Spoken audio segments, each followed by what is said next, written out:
ubutumwa ni bwinshi rero mu butumwa ni harimo kujonjora no kwijonjorera we ibyo ushaka kandi Yesu yambwiye yuko mu butumwa bwe cyangwa mu gakiza hatabamo doctrine ahubwo ikintu kimwe Imana itumira mu gakiza nyine ujya guhanganira mu mpamvu z'umubiri nuko utari umwuka ajya gusenga no kwiherera kandi niyakubise niyasenye birasenyuka ibintu biremerwa mu mwuka abantu baraza bakabeshya kandi Yesu yavuze ngo nige nzira undi akavuga ngo hari izindi nzira wabeshye isi nta yindi nzira ibaho warabeshye inzira ni Yesu Kristo wenyine kuva kera kose abera amaraso Yesu Kristo ijambo ryavuze hano mu Baheburayo akaza akakubwira ati muri 2025 hazabibi umuntu akaza kubeshya abantu ngo mu kwezi kwa 9 dore ubuhanuzi bw'ukwezi kwa 9 busi ubuhanuzi bw'ukwezi kwa 9 iyo ntago ari imvuga ya Yesu ubuhanuzi bw'ukwezi kwa 10 n'ukwezi kwa 12 Yesu suko yavuze Yesu inago ari kuvuze ati Yerusalemu ngo uvuga ati jewe numbona na bicikopa twebwe aho ngaho abantu bemera ko dusenga twambaye bicikopa urabeshya ni Satani ubyeme kandi ibyo muvuga ngo agakiza nikabone nikareberwa ku myambaro urabeshya sindabona igisirikare mwisi mwihanga cyambaye ubusa wewe warakibonye nepo igisirikare cyambara ubusa kibaho none se kuki nyine kigira ate igipolisi cyambara ubusa ukizihe ntacyo hanyuma aba president bahora bavuga bambara ubusa ese ubwo aba president bayobora abantu bambara ubusa nabaye uzi ko umuntu amaze gututura amaze gukora icyaha icyamuteye kutape enfo de sadene shadele vasa icyamuteye kujya kwihisha Imana yagendaga agira ajya kwiremera inshokera nico kuki nyine aragiye kwiremera inshokera ubwo yari yabaremye batambaye imyambaro hanyuma kuki Imana byayisabye kwica uzi ko umurimo nyuma yuko Adamu na Eva bamaze gucumura umurimo yakoze ari ukuwambika none si uza kuvuga ngo uzambara ibyo ushaka utekereza ko tutarabona mu basirikare bambara uko bashaka mu gihugu cyacu kuki wigize mwarimu kandi Imana itarabiguhaye kuki wihaye umurimo kuki wihaye guhanura nuko wagiye gucisha ku ruziramire impamvu uza kuvuga ngo ubuhanuzi bw'ukwezi ntabwo ryari rivuga butumwa weze ubuhanuzi bw'ukwezi ubuhanuzi ayo mezi mwahanura byunguye cy'abanyarwanda ubuhanuzi bw'ukwezi kwa 9 usibye wagiye gucisha ku ruziramire ntubizi indaya zirana guseka nangwe n'indaya ahubwo nangwe n'abari muri uwo hanyuma nibisambo kandi buretse ko uri gisambo gikuru urumva ngo ubwo se ubuhanuzi bw'ukwezi kwa 9 bwamarira iki Faustin cyangwa u Rwanda ntarusoni ubuhanuzi bw'ukwezi kwa 10 ubuhanuzi bw'ukwezi ngo bwa 2020 ngo bagiye gufunga bazafunga yawe ntabwo abantu bazafungirwa amafaranga Imana yambwiye ko ubutunzi bwanjye butazinjirira bibakabyaho ngo banke ziza icyo nabonye gusa niki nuko Imana yaremye umuntu utunganya ariko abantu bishaki ibimbano byinshi ariko mwagiye kwiyigira mukajya kwiga wenda gutwara amamodoka n'ibindi kwiga kubaka wenda n'abatafite ubwo bushobozi mukajya kwa kubuye n'ibindi bintu cyangwa mugasenga iyo Mana ikanabaha ibyo bisho ariko kugira ngo muze kubeshya ngo muri abantuzi muri numwe ngo twege ngo asenye idini ry'ikinyoma rizasenyuka ariko idini ry'ukuri umva uko rivuga ngo Kayini atumviraga iyo Mose yatinyaga niyo duhamya kandi niyo tuzakomeza guhamya iteka ryose rero nta magambo y'abantu sinibiganiro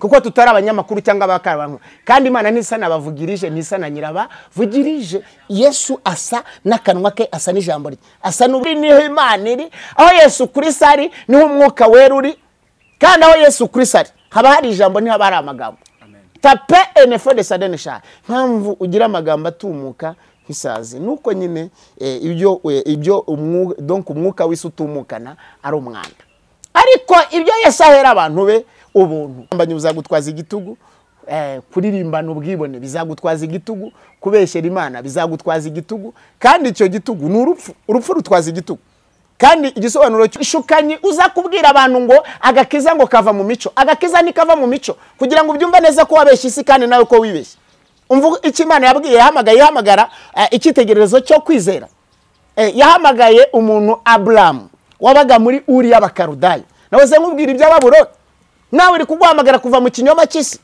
Uri y'Ubukarudayo hanyuma birangije iramubwira ngo va muri Uri y'Ubukarudayo Imana ihamagara ugiye gukiza gusezera isi ikimenyetso yanabikoze kwa Elisa iramubwira ngo va muri secteur iri agronomique ugiye kandi singwa nta secteur y'ubuhanuzi baho ahubwo uze umunsi wa none araza akakubwira ngo agakiza kagendana n'umuco, ngo niyo mpamvu twebwe twambara amapantaro tukambara amaherena. Abarabu ubwo se abarabu nyine bagomba kugira imyitandiro ntiyagukiza. N'igitambaro nubwo nyine nucyambara ku bwa ADEPR cyangwa ukacyambara ku bw'ibyuma, gusa nitubona nyine babyambara ariko bagasambana cyangwa se bakanatukana bakanasebanya. Igitambaro bivuze ngo ni milite cyangwa no gucishwa bugufi k'umukobwa cyangwa umugore uri kujya mu ijuru. Hanyuma kugishyira hasi bivuze ngo ni urupfu. Bijambo ntiba iyo urirambitse hasi ubugiye gupfa, ubugiye kwiyahura. Yuda bavuga kugambana, mwemwirirwa mubeshyera ngo Yuda yaragambanye Yuda Iskariyote, ugambanira abangahe? Ukune nta rusho ubugome umusambanyi, ahubwo mwibone ni mubi. Kandi nakubwiye wowe wibona ni wowe uhinyura Imana, yuko Imana itakuremeye amatwi yuzuye ukajya kuyapfumura no kunyuza ngo kugira ngo ugire umuco w'Abarabukazi cyangwa ngo n'Abanyamerikakazi. Ni umuco w'Uburaya, umuco w'Abanyamerika ni urupfu, umuco w'Abarabu ni urupfu, umuco w'Abazungu ni urupfu, umuco w'Abirabura ni urupfu, n'umuco w'Abanyarwanda ni urupfu. Umuco wa Yesu Kristo ni ukwambura ico ukahuguka ugahabwa gucongurirwa muri Kristo Yesu. Duceceka, dutuza imisozi n'ubutayi, ko katari mu mazi, abajya gusengerayo, ko katari no mu kirere, abajya gusengerayo, kandi ijambo ribihakanye. Umva igisubizo nyine. Tuza kuvuga ngo Bikira Mariya ngo namubonye mu ijuru, ngo uko asamwe. Iriya ni divinite ndi kubikubwira, ni Ashiteroti cyangwa Ishitari cyangwa Tamuzi cyangwa Makarena. Umuntu aragenda akavugana n'Imana z'ibigirwamana ziba mu ijuru rya kabiri, arangiza akaza mu isi kubeshya abantu ngo uko Bikira Mariya asa. Nta Bikira Mariya ubaho, habayeho umwari Mariya.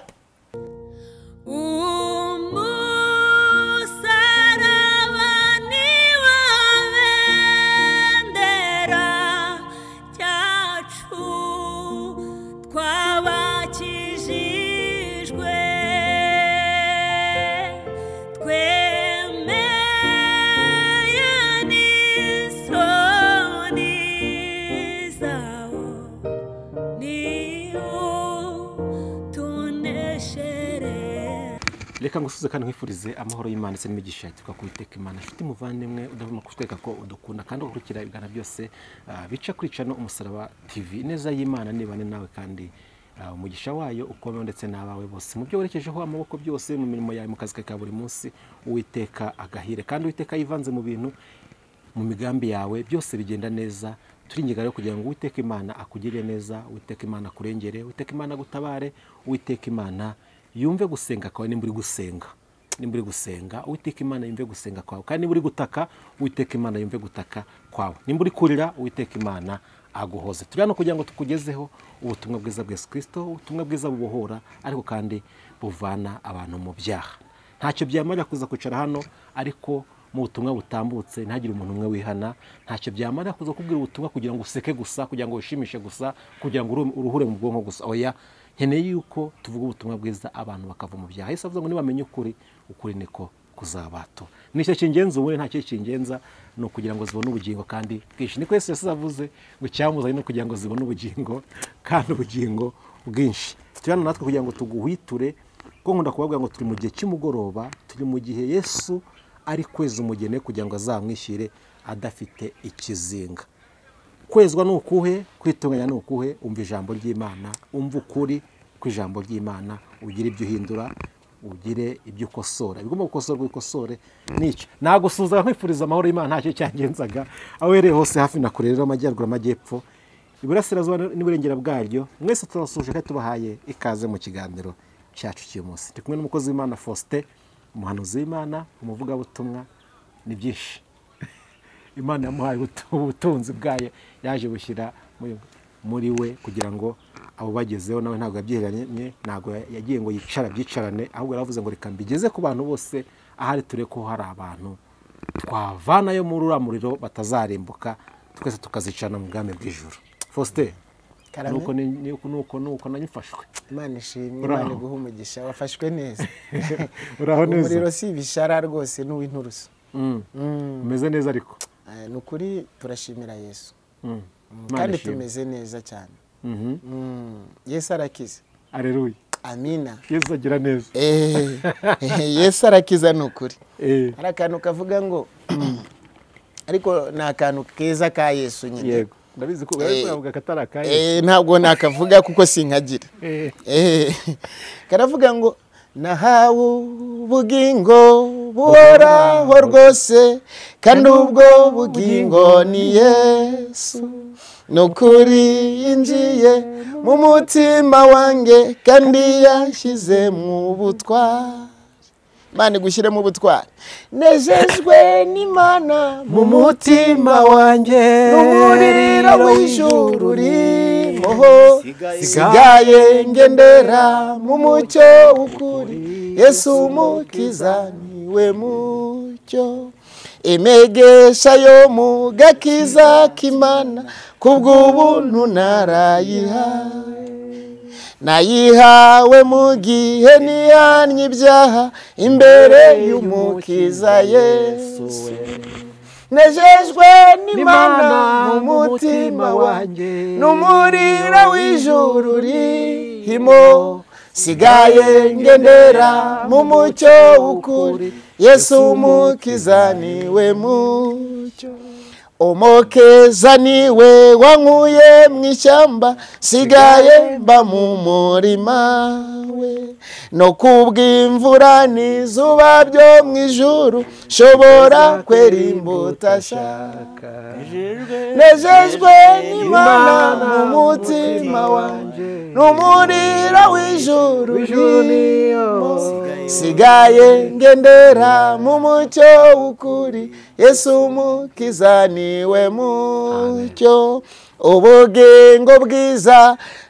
nahisemo n'ubu gukorera umukiza Yesu kubaho ni Kristo no gupfa ni inyungu k'umukristo wese w'ukuri nejejwe n'Imana mu mutima wanjye n'umuriro w'ijuru niho sigaye ngendera mu mucyo w'ukuri Yesu umukiza niwe mucyo haleluya hari umuromo wahise ugusubiza rero buriya ngo komeza inzira watangiye ye baba we urashaka kunyigiza mu bintu wicika intege ariko ubwo umwuka namwumvise wahisemo neza nyagasani ubwo ishotoye rero ubwo ishotoye uwo muntu w'Imana witwa Faustin Imana iguha umugisha cyane rero nje kurasa ikinyoma cy'aho hantu uvuze Yesu yantumye ngo niwe mukiza kandi niwe gakiza nubwo ndagira ngo usomere ijambo ariko nuri bwongere kunsomera kuko ndi bwisomere noneho turaza kuvuga amagambo y'ukuri Imana ntishaka abantu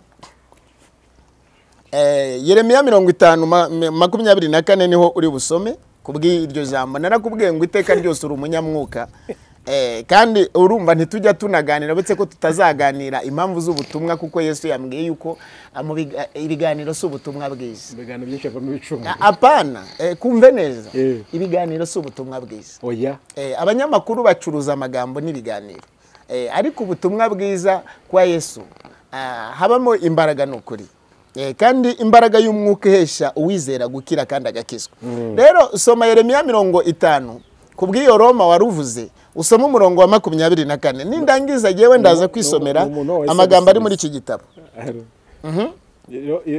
Yeremiya 50 umurongo wa 24 Yesu yantumye kubwira isi yuko ari we mukiza wenyine niwe gakiza wenyine nibonerwamo gukira wenyine tape enfo de sadenesha impamvu abantu bari kwanga gupfa ndeba hano neza muntu w'Imana impamvu bari kwanga gupfa nuko urupfu rukorera muri bo kubera yuko twari turirimbye ngo ku mukristo wese ukuri gupfa ni inyungu mu byahishuriwe Yohana 14 umurongo wa 13 ayo magambo arahari avuga ngo baruhuka imiruho n'imihati imirimo yabo ikagenda ibakurikiye ese kuki muri gutabariza abapfa kuki mutemera ko bapfa kandi ijuru ari ryiza reka ndirimbe noneho reka ndirimbe haravuze ngo nigihe giti ntambara igashira nigihe gitumura bugacyahwa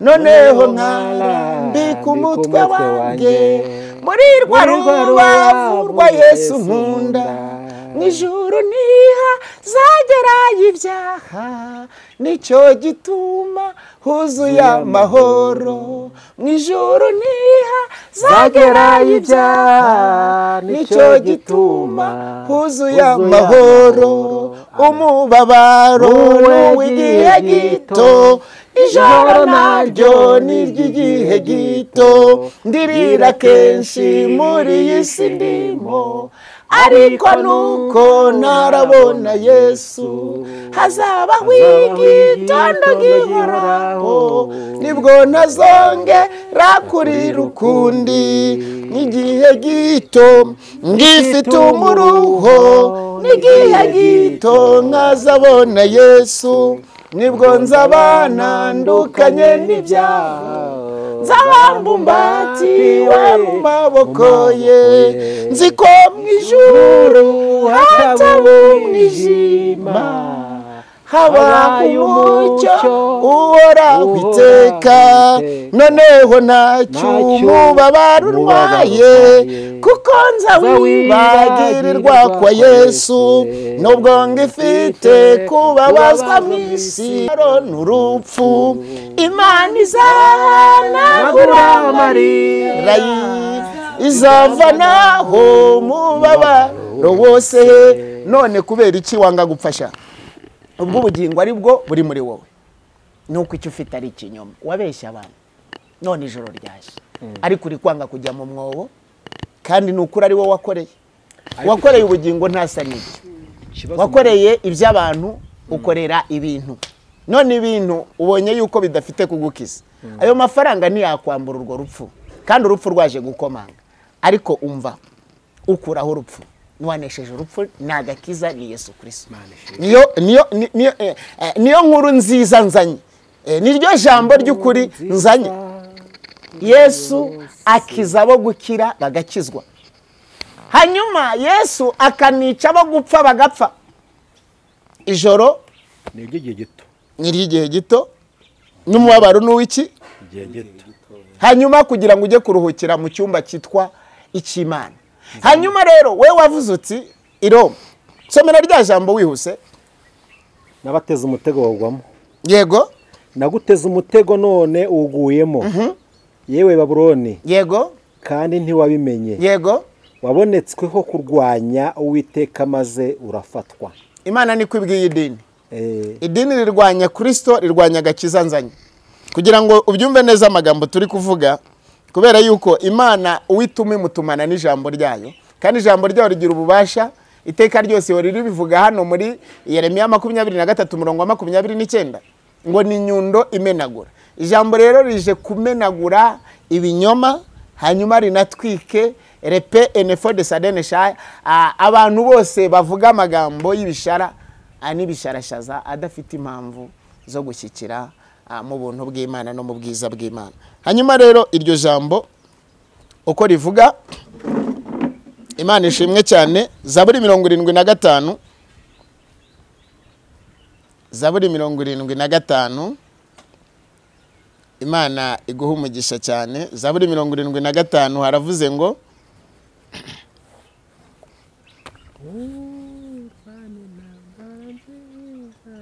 aravuze ngo kuko agakiza kadaturuka iburasirazuba cyangwa iburengerazuba cyangwa mu butayu bw'imisozi wanyumvise muntu w'Imana Imana yambwiye ngo nze mbwirisi agakiza ntikava he iburasirazuba nta nubwo kava hehe iburengerazuba iburengerazuba ni hahandi Roma uri kunyumva neza yewe sinitaye mu mpamvu z'iby'abantu nepo ndagira ngo unkurikirane neza iri jambo rirakubwiye ngo ntikava iburasirazuba cyangwa iburengerazuba cyangwa mu butayu bw'imisozi urumva ko agakiza katari ku misozi n'ubutayu ko katari mu mazi abajya gusengerayo ko katari no mu kirere abajya gusengerayo kandi ijambo ribihakanye umva igisubizo nyine Yohana 4:22 ubwo hasome nyine umbwi wihuse cyane ukorera umugisha ngo Imana yagize gute yaramushutse umutego Babuloni arangije awugwamo ngo kuko yabonetsweho kurwanya Uwiteka ni iki turaza kubibona neza hano kuva 14 umurongo wa kangahe wa 13 niko havuga. Soma aho ngaho Yohana 4:22 twihute cyane. Yohana 4:22 yego ngufashe reka ngufashe ntacyo.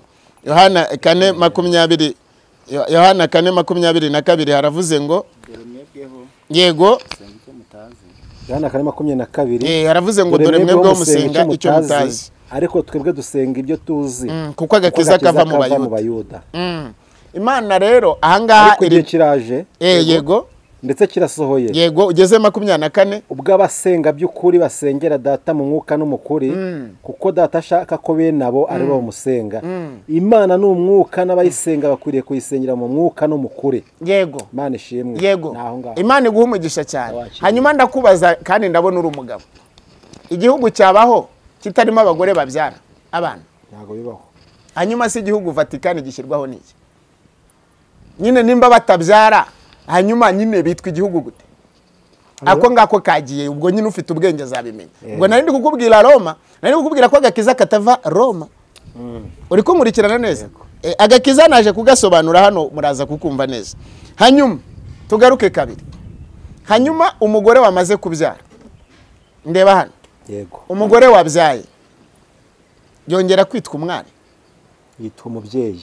None se iyo abantu bakabya, Yosefu yari afite umugore bita Mariya, kandi mbere yuko amugira yari umwari Mariya. Hanyuma bikira bivahe? Virginité nyine ivahe? Ndagira ngo tuganire neza. Nakubwiye ngo nzanya makuru, kuko ubwo Imana iragukoresheje uvuga nyine Roma, nyine uvuga ngo mu Roma ya bisongereyemo. Narindi kugira ngo ntabwo ndi kwishya. Ubwo nakubwiye yuko ikintu cyose kitavuga Yesu Kristo, cyaba Judaisme cyaba igiki, donc ndi contre yacyo. Rero no kuvuga iki, narindi kukwibutsa yuko iyo umwari ashingiwe aragenda karongorwa mu ntego yo kubyara. Ibyo yari yabwiye Eva ngo babyare buzurisi. Uri kumurikirana neza? Nakubwiye ko nta hanga ritabaho abagore badatwita kandi batabyara. Nta hanga ryabaho hatariho umugabo ugira gute ubiba imbuto mu murima we witwa umugore, cyangwa se umukobwa yahawe kurongora kugira ngo igihugu kibone abana cyangwa se kibone abana. Kuko Yesu yaravuze ngo iyo umuntu avutse mu isi abantu baranezerwa, kubera yuko isi ibonye umuntu. Uri kunyumva neza? Rero aha rero isi iri kuzana systeme yo gukonterekala icyo ngicyo nakubwiye, umugambi w'Imana cyangwa se umugambi w'agakiza. Waje gusohoza agakiza mu isi, ijambo ryavuze ngo twege dusenga ibyo tuzi, ko agakiza kava mu Bayuda. Ntabwo agakiza kazanwa n'Abayuda, ahubwo kazanywe na Yesu wihishuye mu Buyuda. Twigarukire hahandi Zaburi 75 umurongo wa 5. Zaburi 75 umurongo wa 5. Ijambo ryabujije umuntu gusenga ibindi atazi, riramubwira ngo, Zaburi 75 umurongo wa 7 aravuze ngo kuko agakiza kadaturuka iburasirazuba cyangwa iburengerazuba cyangwa mu butayu bw'imisozi, ahubwo agakiza kava ku Uwiteka. Hanyuma Uwiteka ijambo rirabivuga neza hano mu gitabo cy'Abafilipi ibice 2 umurongo wa 5 kugeza 11. Aravuga ngo mugire wa mutima wari muri Kristo Yesu, uwo nubwo yabanje kugira akamero k'Imana ntiyatekereje ko guhana n'Imana ari ikintu cyo kugundirwa, ahubwo yisize ubusa ajyana akamero k'umugaragu, araganduka yemera no gupfa urupfu rwo ku musaraba rubabaje rw'ibivume, kugira ngo umuvumo wari kuri Faustin, umuvumo wari uri no ku muntu wese uzizera, yaba tuyizere yaba wizizera Imana cyangwa wizeye Imana wese uri mu bice bine by'isi, ngo arokoke kandi apfe kubw'umuntu, kugira ngo abantu badapfa kubw'ibyaha. Rero twebwe dupfa kubw'ibyaha dupfanye na Kristo, tukagarukana turiho kubwo gukiranuka kandi dukora bya bindi biri mu bushake kubera imbaraga y'umwuka wera wari muri Kristo Yesu. Rero ntitukitwa aba bantu, ahubwo turabu umukiza Yesu. Niyo mpamvu Yesu yambwiye ngo nze nkure abantu mu rujijo, ntabwo Bikira Mariya akorera Imana ni divinite, ndabigusubiriramo neza. Iyo umuntu avuga ngo yagiye mu ijuru mwiyerekwa, ngo abona ngo ishusho ngo Bikira Mariya afite hano mu isi, iryo ni ijuru rya kabiri. Pawulo yagiye mu ijuru rya gatatu, ngo yumva ibitumvwa na muntu wese, abona ibitabonwa n'umuntu wese. Iyo umuntu rero akubwiye ngo iyi shusho abona iriya ni divinite, nakubwiye ni divinite. Divinite yakuwe mu ijuru, cyangwa se ni ikibi cyakuwe mu ijuru, uwo bita umubisha cyangwa umubi, uyobya amadini, uyobya Babuloni, nabikubwiye. Rero Babuloni ni abavuga Imana cyangwa abakorera Imana ariko zitwa ibigirwamana. Rero ni hari undi mukiza, kugira ngo ubyumve neza hano kuva 14, mwitinya mwihagararire gusa murebe agakiza Uwiteka ari bubazanire uyu munsi, kuko abanyegiputa mwabonye uyu munsi mutazongera kubabona ukundi. Narindi kukwibutsa rero, kanseri cyangwa se uburwayi, ijoro cyangwa urupfu ubona, wo kurugwikiza ni Yesu Kristo. Ndagasubiramo neza. Imana ntigeze itanga umuvugizi, ahubwo yatanze umukiza. Ijambo ravuga ngo kuko Imana yakunze abari mu isi, byatumye itanga umwana wawe w'ikinege, kugira ngo bamwizera batarimbuka ahubwo babonere ubugingo muri uwo nguwo. Ubugingo bubonerwa muri Yesu Kristo. Hanze ya Yesu haba urupfu, hanze y'ukuri haba amakuba, kandi ikinyoma cyose kikubira amagambo yose y'umwijima, kikubira ibintu byose bishishana kandi biteye ubwoba. Rero uteye ubwoba ni Kristo Yesu. Ijambo ravuga ngo Uwiteka ni umuriro ukongora kandi biteye ubwoba kumwegera ataguhamagaye. Ngo ntawagombaga kwegera Ahasuwerusi atahamagawe mu bagore. Esteri niwe wabihamije. Rero ariko ni Imana ubwayo irivuga hano muri Yeremiya 30 umurongo wa 21. Ijambo ravuga ngo Imana izatoranya umwami mu Bisirayeli, itume ayegera. Ngo ninde watinyuka kwegera Imana atariyo imwiyegereje? Uyegereza ikinyoma abagiye gusa n'urupfu, ariko uyegereza ukuri abagiye gusa n'ubugingo. Abantu Imana yabatumanye umwuka, ariko barangije bajya gushaka, bajya kuraguza ibirere, bajya gushaka ibindi bintu, impano zo mu bantu n'ibintu, bajya kuraguza uruziramire kugira ngo bavuge ubutumwa. Abo ngabo ibyo bavuga n'ubundi bavuga ibya Babuloni, bakavuga n'ibindi bintu by'ibinyoma, bagashyira abagenzi mu rungabangaba, bakajya gusobanura kandi batarahawe gusobanukirwa, ahubwo utarahawe ubwenge ajya gusobanya iby'Imana, akajya no kuzimiza kubera yuko ntiyahawe inkoni, ntiyahawe gushumba. Rero kugira ngo Imana igutume nuko igutumana n'umwuka wayo wera. Ijambo riravuze kuva 15:2 ngo Uwiteka n'imbaraga zanjye n'indirimbo yanjye, amindukiye agakiza, uwo niwe Mana yanjye, nanjye ndayihimbaza, niyo Mana ya data, nanjye ndayigira gute? Ndayishyira hejuru. Iyo Mana nayikubwiye iri hano mu ba Filipi. Yesu wambaye umubiri niwe Mana, ni nawe Uwiteka. Hanze ya Yesu Kristo hari urupfu no kurimbuka. Nta yindi nzira aba bantu bababwira, ntihariho inzira, ntizabaho, ntiyanabayeho. Kuko ijambo Bibiliya isobanura neza yuko Yesu ari umwana w'intama watambwe isi itararemwa. Yesu yacunguwe n'ubundabere. Hanyuma rero agakiza honyine aho kabonerwa muri Kristo Yesu. Yesu Kristo niwe mucyo, niwe gakiza, niwe mahoro, niwe mbaraga, niwe uruta ibintu n'abantu, niwe uruta isi n'ijuru, kandi niwe uyishyiraho, ni nawe uzayikuraho. Hanyuma ahanga ibyakozwe n'intumwa, ibyakozwe n'intumwa,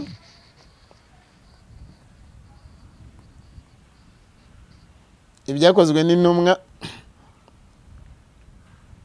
aravuze ngo 10 kugeza 12 ibyakozwe n'intumwa, aravuze ngo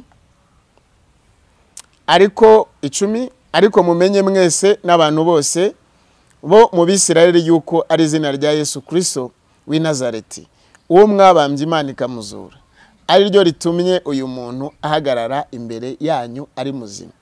Urumva ko Yesu akura mu rupfu? None kuki umuntu nyine witwa ko ari umunyamasengesho, umuhanuzi udashaka gupfa ninde? Uwo muntu udashaka ko Imana imuburanira ninde? Uwo muntu uvuza kuvuga ngo Bikira Mariya ngo namubonye mu ijuru, ngo na ngo uko asamwe iriya ni divinite ndi kubikubwira ni Ashiteroti cyangwa Ishitari cyangwa Tamuzi cyangwa Makarena. Umuntu aragenda akavugana n'Imana z'ibigirwamana ziba mu ijuru rya kabiri yarangiza akaza mu isi kubeshya abantu ngo uko Bikira Mariya asa. Nta Bikira Mariya ubaho. Habayeho umwari Mariya. Bikira si ni Kinyarwanda. Bikira ni inuze ni Igiswahili. Nakubwiye yuko umuntu ari kukubwira ngo Roho Mutakatifu habaho umwuka wera. Abantu ni ururimi rwacu ni rwiza, Ikinyarwanda ni cyiza. Ikinyarwanda gisobanura yuko umwuka ugomba kuba we. Hanyuma imyuka nta kivuze nubwo ikorera hano mu kirere. Hanyuma 11 ijambo ryavuze ngo Yesu ni we buye ryahinyuwe namwe abubatsi mwebwe muvuga ko muri abashumba cyangwa abahanuzi cyangwa abavuga butumwa, ngo kandi ryahindutse rikomeza imfuruka. Imana ishimwe cyane yuko idasa n'imbetezi cyangwa se n'ibindi. Ngo kandi nta wundi agakiza kabonerwamo kuko ari nta rindi zina munsi y'ijuru ryahawe abantu dukwiriye gukirizwamo usibye izina rya Yesu Kristo. Imana ikiriza muri Yesu Kristo, kandi uwo nguwo unakiza ni nawe Mana. Ni ukora byose nk'uko abishaka, ni utuma umumenya cyangwa utanamumenya. Kuko Yesu yaravuze ngo anangira hano mu Baroma 9, nanjye Imana inangira uwo ishaka kandi kanaha n'umutima wihana uwishaka. Ikunangira ishaka n'ubundi kukwica. Imana yanangiye umutima wa Farawo ngo imwiyerekanireho imirimo n'ibitangaza. Rero aba bantu baza bakababwira twabonye tweretswe, twabonye imipaka 6 ituma tutagera mu ijuru, kubana n'abantu mu miryango, no kubana n'abatura. Ibyo ngibyo ntago ari ubutumwa bwiza bwa Yesu Kristo. Kwa Yesu Kristo buzurira mu marembo, nta misozi 7 ibaho. Kwa Yesu habiki, haba kwera, hakaba gukiranuka, hakaba umusozi, hakaba irembo ry'amahoro. Kubera ko mu mahoro nukuvuga ngo icyaha kikurimo, bivuze ngo icyaha nicyaguha amahoro ntiwakinjiramo. Umuryango witwa gukiranuka ubaho, umuryango witwa kweruka abaho, umuryango witwa imbabazi ugujamo ngo utababariye nawe ntazababarirwa. Kandi na Mika 6:8 harabivuga ngo iki Imana yeretse umwana w'umuntu no gukunda kubabarira, kwicisha bugufi no komatana n'Uwiteka. Rero nimba wowe uri kubeshya abantu ukababwira ati jewe ariko Imana yanyeretse ibi 6, yanyeretse ibi 7, yanyeretse ibi ngibi, no, ijambo rifite ibyo utazi. Imana nigeze yemerera Zaburi, donc ntabwo yigeze yemerera Zaburi za Dawidi kuvuga ngo uzaba. Vuga Zaburi ihera ku murongo, Zaburi ya mbere ikageza kuri Zaburi 150. Uri kunyumva neza? Hanyuma akanda aho hari amagambo y'ubugingo. Kandi si nico gitabo, hakabaho n'igitabo cy'imigani. Si n'imigani gusa, hakabaho n'indirimbo. Si n'indirimbo gusa, hakaba umubwiriza, hakaba ubuhanuzi Yesaya yahawe, ubwo Yeremiya yahawe, ubwo Ezekiyeli yahawe, ubwo Nahumu yahawe, ubwo ba Mikayi cyangwa se abangaba bo muri Obadiya ibyo yahawe. Ubutumwa ni bwinshi. Rero mu butumwa ni harimo kujonjora no kwijonjorera we ibyo ushaka. Kandi Yesu yambwiye yuko mu butumwa bwe cyangwa mu gakiza hatabamo doctrine, ahubwo ikintu kimwe Imana itumira mu gakiza cyangwa yatumanye n'umwana wayo, yatumye kumvira. Barutelema yamubaze ngo ese wizeye ko uri kuvugana n'umwana w'Imana? Umubwira ngo ninde nkamwizera, niwe muvugana. Arangije baramusunika, bari bamusunitse bamuhamya ibyaha ko yavukanye ibyaha, ko adakwiriye gukiza amaso. Erega impamvu abantu bari kuburana kudapfa nuko n'ubundi araburupfu, ariko uwo basunitse niwe Yesu yakuruye. Impamvu nyine ujya guhanganira mu mpamvu z'umubiri nuko utari umwuka. Umwuka ajya gusenga no kwiherera, kandi niyakubise niyasenye birasenyuka. Ibintu biremerwa mu mwuka, abantu baraza bakabeshya. Kandi Yesu yavuze ngo nige nzira, undi akavuga ngo hari izindi nzira. Wabeshye isi, nta yindi nzira ibaho, warabeshye. Inzira ni Yesu Kristo wenyine kuva kera kose. Abera amaraso Yesu Kristo, ijambo ryavuze hano mu Baheburayo ngo amaraso ya Abeli ntavuga ibyiza, ariko ngo Yesu Kristo ni avuga iki? Avuga imbaraga, avuga gukira, avuga gutabara. Ayo maraso Yesu niwe wagiye guhamagara Lazaro ari mu mwobo, avuga ati Lazaro arakanguka, ategeka ko bamukuraho igitare. We kuki udashaka ko ari Yesu? Ese Imana wasenze uri gushaka yuko ubaho mu isi, urumva udafite ikibi? Iyo Mana udahamagara amakuba yaje n'urupfu uri kurureba ngo wemere no gutaha, ahubwo ukavuga ngo urashaka gusibanira mu isi. ariko ubu tunasaba kugira gute, tusaba kuyivamo ariko Imana ntibyemere. Umuntu akaza akakubwira ati muri 2025 hazaba ibi, umuntu akaza kubeshya abantu ngo mu kwezi kwa 9 dore ubuhanuzi bw'ukwezi kwa 9. Busi ubuhanuzi bw'ukwezi kwa 9 iyo ntago ari imvuga ya Yesu. Ubuhanuzi bw'ukwezi kwa 10 n'ukwezi kwa 12 Yesu suko yavuze. Yesu ntago ari kuvuze ati Yerusalemu watumweho intumwa n'abahanuzi, ariko uvunira amatwi mu biti ukanga kumvira. Kwa Yesu nakubwiye ko barizera kandi bakumvira, hanyuma barangiza bagaca bugufi. Guca bugufi n'ukwemerera ubushake burura cyangwa se bw'iki kubabaza. Ngo Yesu yihanganiye umusaraba w'isoni. Reba umuntu utari kwemera kwihanganira umusaraba w'isoni, niyemere kwihanganira ubukene akavuga ngo Imana yavuze ubukire n'ubu kugira ngo erega Imana isezerano ry'ubukire izarizana. Yarizanye kwa Aburahamu ariko abanje gusonza no kujya kugira gute, no kujya gusohokera muri Egypt. N'abana be n'abuvivi bwe n'abuzukuru baragiye babanje guhinyura inzozi za Yosefu. Impamvu ubuhanuzi bwawe buhinyurwa nuko nyine nibyo uvuga nyine ubivugira hanze y'ijambo ahubwo ukajya kubivugira mu magambo y'abantu. Imana yatanze ijambo, urangije nawe ujya gushakisha abamagambo. Imana ishimwe cyane. Yesu yavuze ko ari we nzira ukuri n'ubugingo, nawe ujya kwase atamuciyeho. Yohana 14:6. Kandi Filipo ari kuvuga ati twereke data, ati n'igihe twabaniye ukaba utaramenya. Rero abantu baraza bakatuzanira ngo ayo mashusho, ngo ati Bikira Mariya n'inzira ijya he? Bikira Mariya no, iyo umwari abyaye cyangwa arongowe yitwa umubyeyi, yitwa umugore. Nta virginite ntabwo Imana ntisa n'ikinyoma. Kandi Imana ntiyakugira umugabo nurangiza ngo wigira umugore uvuge ngo ufite Imana, cyangwa nikugira umugore wigira umugabo uvuge ngo ufite Yesu, bufite Satani. Rero ijambo ryavuze ngo iki? Ryavuze hano mu byakozwe n'intumwa 10:34 kugeza 38 haravuze ngo 34 ibyakozwe n'intumwa 10:34 kugeza 38 haravuze ngo Petero aterura amagambo ati nukuri menye yuko Imana itarobanura ku butoni. Imana ntirobanura ku butoni, icyo ucyumve neza. Ntirobanura abahanuzi ku butoni, ntirobanura abagore ku butoni, abakobwa ku butoni. Ukuri twamenye neza ko kutava iburengerazuba cyangwa iburasirazuba nta muyuda wakwije ukuri usibye Yesu waje wavukiye i Nazareti, kandi nabo bari bategereje agakiza. Turaza kubibona hano muri Luka ubwo Simiyoni yavugaga ngo sezerera umugaragu wawe kuko yarabonye agakiza. Agakiza na Yesu yanumye kuza guhamiriza isi ko ari we. Ibindi uvuga baboneramo agakiza ni ibinyoma bya Babuloni. Kandi Imana Yeremiya hano tape enfo de Sadene 50 yavuze ngo Babuloni yagaragayeho kugurwanya Imana, arafatwa Imana yamuteza umutego. Erega Imana igibatega umutego. Hanyuma Imana irangije iti ahanga ngo ijambo ry'ubutumwa bwiza bw'amahoro Imana yatumye ku bana ba Isirayeli ivugishije Yesu ari we mwami wa bose. Yesu Kristo ni we mwami wa bose. Hanyuma uri kwambura abantu Imana, kandi ijambo rivuze ngo Yesu Kristo ni we mwami wa bose. Bose b'iburasirazuba, bose b'iburengerazuba, bose b'amajyepfo y'isi, bose b'amajyaruguru y'isi. Rero nukuvuga ngo umwami uriho kandi uzahora wahozeho ni Yesu, ni wahindutse Kristo ku musaraba.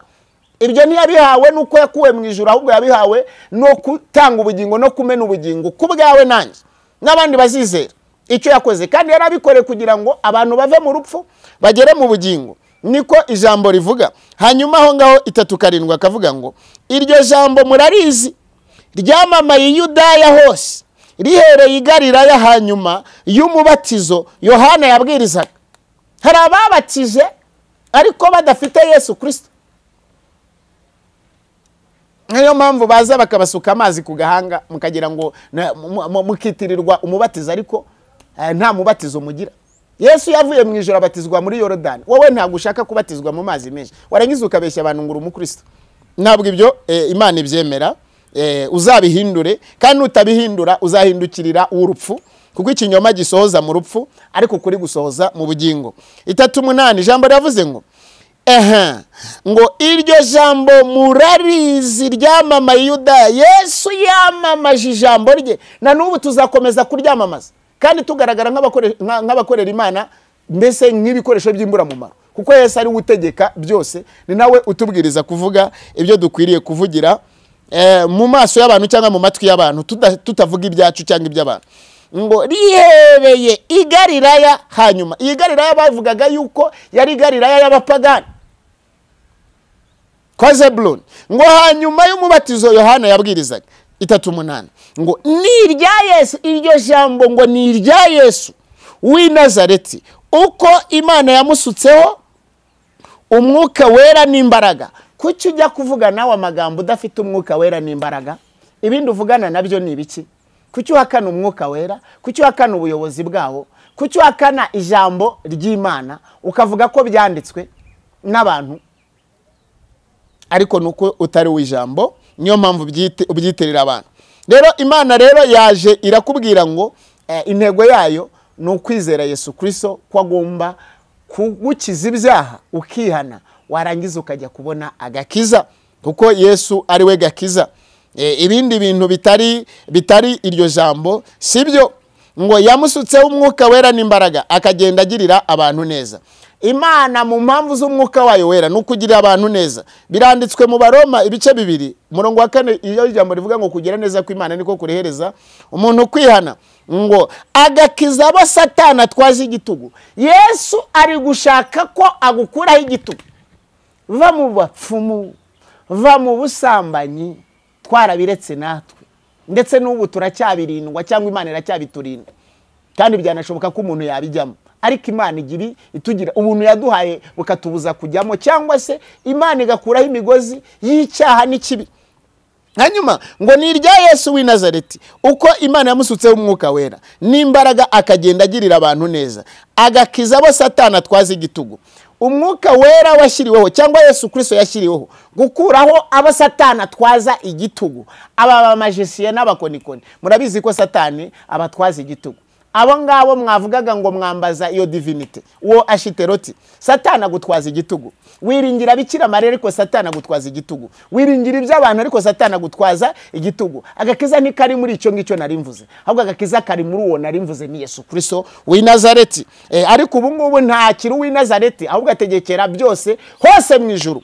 Repe enefodesa, kuko Imana yari iri kumwe nawe. Aho umwuka wera ari niho Imana iri, aho Yesu Kristo ari niho umwuka wera uri, kandi aho Yesu Kristo ari haba hari ijambo, niho haba hari amagambo. Tape enefode sadenesha. Mpamvu ugira amagambo atumuka nk'isazi nuko nyine ibyo donc umwuka w'Isi utumukana ari umwanda. Ariko ibyo Yesu ahera abantu be ubuntu byitwa agakiza, byitwa ubugingo, byitwa kugubwa neza. Tepe enefode sadenesha nuko bivuga kandi nuko bimeze. Hanyuma ijambo ryavuze ngo iki rero?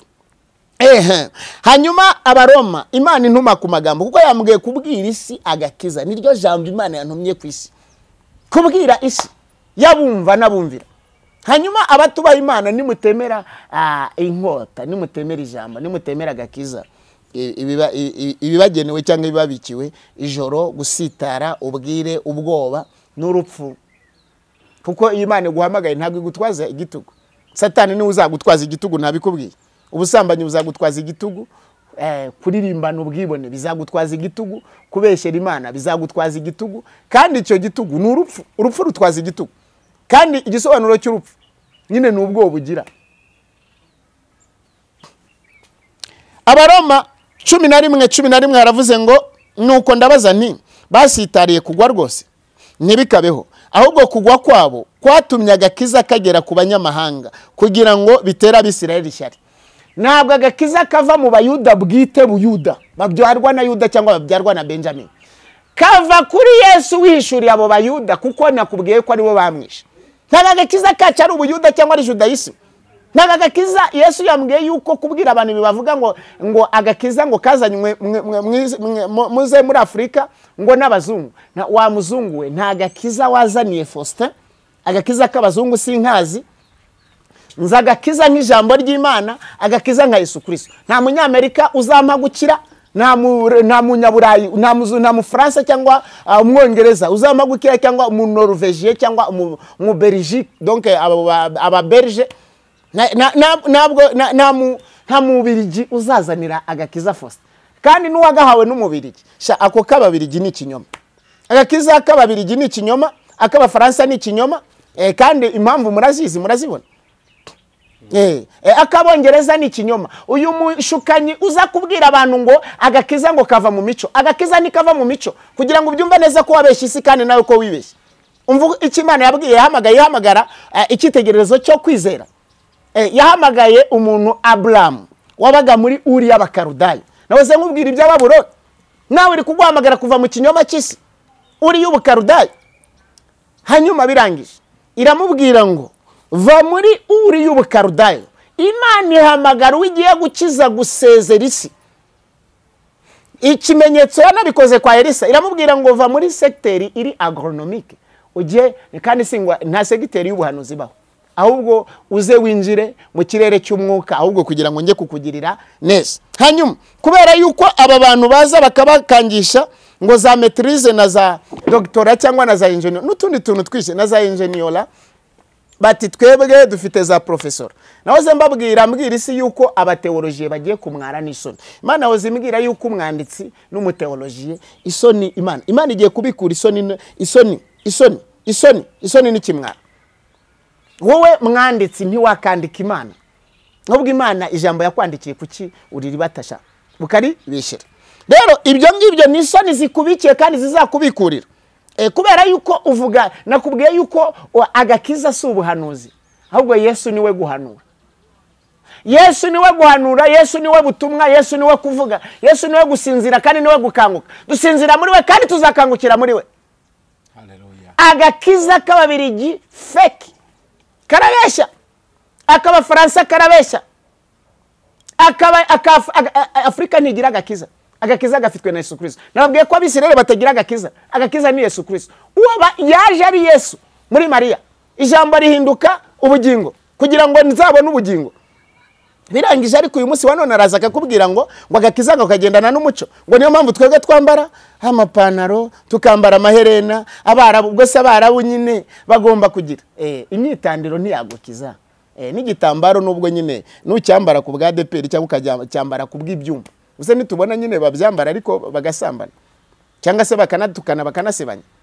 Igitambaro bivuze ngo ni milite cyangwa no gucishwa bugufi k'umukobwa cyangwa umugore uri kujya mu ijuru. Hanyuma kugishyira hasi bivuze ngo ni urupfu. Bijambo niba iyo rirambitse hasi ubugiye gupfa, ubugiye kwiyahura. Yuda bavuga kugambana, mwemwirwa mubeshyera ngo Yuda yaragambanye Yuda Iskariote, ugambanira abangahe? Ukugenza niko nawe uzagenza. Kugambana kwe nyine kwa musandaje inda. Nawe abugambanira nawe erega nawe nicyo kigutegereza, uzasarura kuri ayo mahwa uri kubiba kuri bene so cyangwa se bene Imana. Mwene Imana ntibamugambanira cyangwa mwene Yesu ntibamugambanira. Ahubwo bagira gute? Baramukunda ndetse bagashima Imana kubwo Imana yazanye nyine abumucyo. Rero Yesu ngo akiri mu isi yari umucyo. Rero nawe ugifite ijambo Imana ikikubwira ngo ihane, ufite umucyo ariko buzira. Nibwira urupfu rwagushyikiriye ntabwo uzatekera Imana, ariko kubwire ngo cyagiye yohereje umuntu Faustin arakuburira, ariko aho kugira ngo ukubure amarembo yawe, ahubwo wagiye kuyahindanya yuzuzaho umwanda. Kandi amarembo ni umutima, ibyo winjiza mu mutima wawe nibyo winjiza mu bwonko bwawe. Hanyuma kabiri irangije ibwira uwo Abraham ngo siga inzu ya Sotera. Uraza ukabeshya ngo agakiza kabagane ngo agakiza tukarebera mu Bugande. Agakiza ntigasa n'ibihugu, agakiza ntigasa n'amahanga, agakiza gasa n'Imana, gasa no kwera, gasa no gukiranuka. Ntabwo Imana ikunda abasirimu abubwira abanga. Imana hano Zaburi 16:3 ijambo rivuga iki? Ijambo riravuga ngo mubabera nkuko nange nera, kubera yuko abera bo mwisi arizo mfura Imana yishimiye. Ubwoko Imana igira nabera gusa, wowe ukajya kubeshyera mu Imana ngo yaravuze ngo nkunda bankunda. Hanyuma uzanyereka ijambo muri Bibiliya kuva mu itangira ukageza mu Byahishuwe, hari ijambo rivuga ngo Imana ikunda abasirimu, kandi abasirimu sina nabazi nk'ubwoko. Ahubwo cyakoza tuzi Abarabu bavuga icyarabu, abo babeshyera ngo you are Muslims, uri Umusilamu. Ubusilamu sinzi ibyo ari byo. Ahubwo Imana ihamagarira Abarabu kurekura ikinyoma cya Muhammad, bakajya kuri Kristo Yesu. Uwo icyo kinyoma kizakugirira nabi. Imana yavuze yuko yateze Babuloni umutego. Iryo dini ryawe ririmo umutego kandi uzakurimbuza. Ndi kukubwira ngo abantu bigushukisha amadini yabo, ahubwo umuremyi wawe mwumvire, umvira Yesu Kristo ni wowe watanze, kandi ngo hatabayeho kugira gute, hatabayeho kuva kwa maraso ntihabaho kubabarirwa. Ibyo bintu mwirirwa mubeshya ngo twebwe ngo hariho umuhanuzi. Ntabwo ubutumwa bwiza ubugingo si ubuhanuzi, ubugingo si ubuhanuzi. Baramu yarabupfanye, yarabupfanye. Sawuli ararimbuka na Salomo ararimbuka kubera yuko iherezo ryabo ryabaye ribi. Babonetswe kurwanya Imana. N'urwanya ukuri ngo nkuko Yani na Yambure barwanije ukuri, barwanije Mose, ngo niko aba bagabo nabo barwanya iki ukuri. N'urwanya w'Imana yatumye cyo witegura urupfu. Mbese ufite urugero n'ikitegererezo cya Yani na Yambure. Nawe ninde urwanya? Kuki utarwana intambara nziza yo kwizera? Kuki tape enfant de Sadene Chadele Vasaye? Kuki lame enfant de Sadene? Kuki udakora icyanditswe cyangwa ngo ugisohoremo Abakorinto ba 2 bice 13:8 nguko ari ntacyo twakora ngo turwanye ukuri keretse kukurwanira. Wirwanira abavuga butumwa, wirwana ishyaka ry'abavuga butumwa ry'abahanuzi, winarwana ishyaka ry'umubiri, ahubwo rwana ishyaka ry'ukuri, kandi uko kuri ngo ubereshe ukuri. Ijambo ryawe ni ryo kuri. Rero ntituri ibibyarwa, ahubwo turi abana b'Imana, turi intama muri Kristo Yesu, kuko Yesu ari intama nawe aba intama kandi agahinduka n'umwungeri mwiza utazimiza. Imana rero ntizimiza, ahubwo izimana ubugingo. Hanyuma 13 ijambo rivuze ngo iki mu Baroma 13:11 haravuze ngo nuko mujye mugenza mutyo, kuko muzi yuko igihe cyo gukanguka gisohoye rwose, dore agakiza kacu karatwegere kuruta igihe twizere. Imana iri kukubwira ngo bigeze mu gihe cy'umuhero w'isi cyangwa se cy'igicuku cy'isi.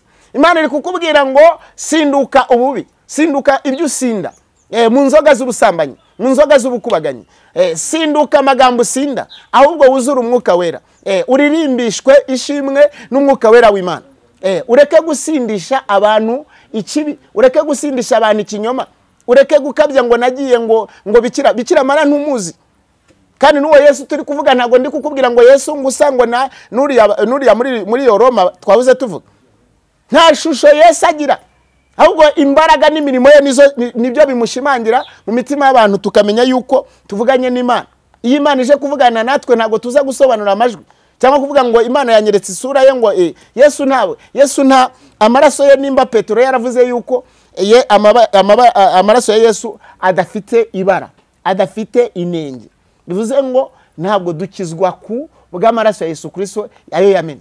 Ayo maraso rero sa y'Abayuda, nta muyuda wadukishije, ariko agakiza kageze ku Bayuda, n'ubu kageze mu Banyarwanda. Rero mu gihe cyo gukira iyi Imana ibishimira gukiza, ariko no ku gihe cyo kuguha kuruhuka iyo wabikoreye, Imana iguha kuruhuka nawe ukajya mu mugabane w'abakoreye Imana nka ba Daniyeli cyangwa ba Dawidi na ba Yesaya na ba Yeremiya. Ijambo rero ryavuze ngo iki rero? Ijambo ryavuze ngo rero Abakorinto, Imana yakomeje imbwira amagambo yo kubabwira. Abakorinto ba 2:7-10 irambwira ngo ambwire iyo mbese abo bana cyangwa iyo nkuru nziza abantu. Ijambo riravuga ngo ufite agakiza nushaka agakiza ngo arabanza akagira agahinda, ngo ko mu buryo bw'Imana kagomba kumutera kwihana kuticuzwa. Iyo umuntu yihannye ntagaruka kwicuza. Impamvu wicuza, impamvu zo kwihana nuko nyine utaramenya intego z'agakiza, nturamenya intego zo kuranduka mu bibi. Rero ijambo ryakubwiye ngo Abakorinto ba 2:7 ijambo ryavuze ngo agahinda ko mu buryo bw'Imana gatera kwihana kuticuzwa, nawe ukazana agakiza. Ngo ariko agahinda ko mu buryo bw'isi gatera urupfu. Agahinda k'amafaranga, agahinda k'abagore, k'abana, k'ibyo udashoboye, ngo kabitse urupfu. Kandi Imana yo yakugize gute? Yakubikuriye ubugingo. Rero niyo mpamvu ijambo rikomeza ahangaha mu Befeso ibice 6 rikavuga ngo mwakira agakiza kab'ingofero. Ni amagambo Yesaya n'ubundi yari yarahanuye. Hano Yesaya 59. Ni amagambo yari yarahanuye Yesaya. Paulo ayagarukaho hano mu gitabo cy'Abefeso 6:17. Mwakira agakiza kab'ingofero. Agakiza ni imirimo, nibyo ukora, nibyo uhamya. Mwakire n'inkota y'umwuka ariyo jambo. Urumva ko inkota, ijambo ry'Imana ari inkota. Kandi na Yeremiya yari yabivuze ngo ariyo jambo ry'Imana. Rero nukuvuga iki? Abantu bakwiriye kwakira agakiza mu mpamvu z'umwuzuro, kuko n'ubundi hano Yesaya hano 59 yari yarabihanuye. Kubera Paulo yasomaga ijambo, abantu bari kwanga gusoma ijambo, muri guhinyura Bibiliya, mwarangiza muka ndebera nk'aba baririmbyi baza bakaririmba ngo Bibiliya ni igitabo we, ariko barangiza bababwira atari ku mugore iyo asenga cyangwa hano adatwikira umutwe agatangira kurwanya Bibiliya. akajya mu mico ngo ibi by'abakorino. Nabajije abantu navuga niko iyo uvuga ngo urwo rwandiko rwari urw'abanyakorino, hanyuma abanyakorino nabahe? Abanyakorino uvuga abanyarwanda nabahe? Abagande nabahe? Urwandiko rw'abanyarwanda, rw'abirabura, rw'abagande, rw'abakongo, rw'abo ba rero biriya Pawulo byari ibihamya, ntabwo umwifato wa Korinto ubaho. Abantu bose Imana ibabona kimwe. Ijambo ryavuze ngo nirobanura abantu ku butoni mu mahanga yose.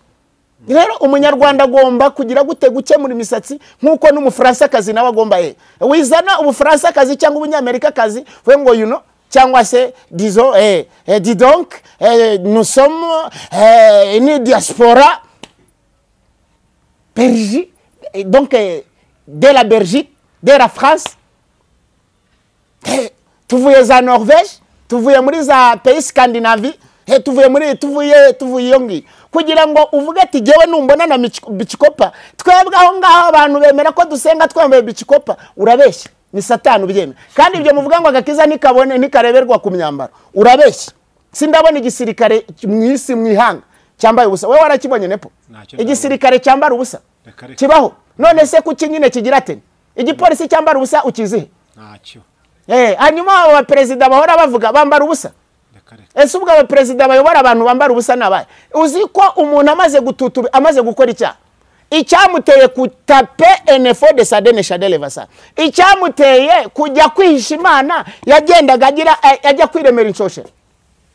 Nico kuki nyine aragiye kwiremera inshokera ubwo yari yabaremye batambaye imyambaro. Hanyuma kuki Imana byayisabye kwica? Uzi ko umurimo nyuma yuko Adamu na Eva bamaze gucumura, umurimo yakoze ari ukuwambika.